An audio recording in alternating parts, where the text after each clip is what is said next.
What's going on, family? This is Scrapbook Boxing, Museum of the Forgotten Fisticuffs series. I want to take a look at Joe Dundee. His name was Samuel Lazaro. He would become welterweight champion of the world June 3rd, 1927, when he defeated Pete Latzo. And Pete Latzo would become welterweight champion of the world when he defeated Mickey Walker. Mickey Walker took the title away from Jack Britton. And Jack Britton had a 20-fight series with Ted Kid Lewis. Matter of fact, Jack Britton almost lost his title to Benny Leonard, who at the time was lightweight champion of the world. Benny Leonard had Jack Britton down, and as the referee was counting, Leonard hit him while he was down. Many don't know what came over Benny Leonard, because he could have then been welterweight champion of the world. So Jack Britton holds on to his crown until he meets Mickey Walker. Walker met Latzo, and they would swap the title back and forth. Well, on that night of June 3rd, 1927, Joe Dundee would capture the crown from Pete Latzo. Joe Dundee, very underrated. He had a brother by the name of Vince Dundee, who was the middleweight champion of the world. Matter of fact, he wasn't the world champion. He was the America's middleweight champion.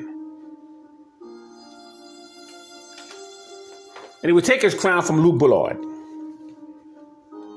Joe Dundee would fight Sailor Freeman, June 13, 1924, 12-round victory in Baltimore. And that put him much closer to a title opportunity.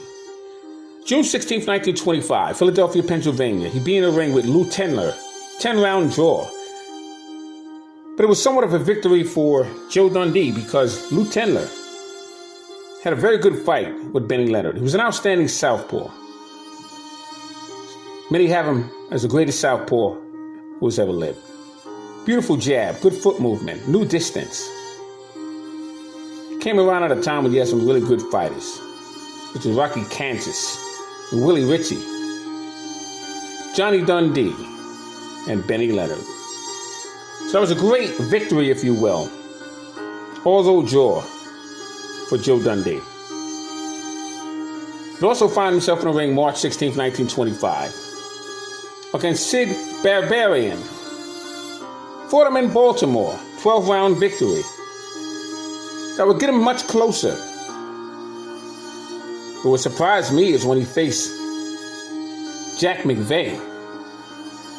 Jack McVeigh was from Harlem. He was a colored middleweight champion who would lose his crown to Harry Smith, the Harlem Thunderbolt. Joe Dundee fought him in Philadelphia, Pennsylvania. You see, Joe Dundee is a very underrated welterweight. Just to give you somewhat of an idea, let's go through the lineal line for one moment. August 31st, 1915, Ted Kid Lewis would outpoint Jack Britton at the Boston, Massachusetts. 12 rounds. And this was one of several fights that these two men would face one another. 1919, the year that Jack Dempsey would knock out Jess Willard, Toledo, Ohio, for the heavyweight championship crown. Jack Dempsey would break the jawbone of Jess Willard, eye socket. Half a dozen teeth were knocked out, cracked his ribs. On that very same night,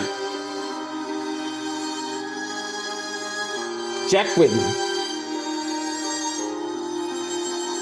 Ted Kid Lewis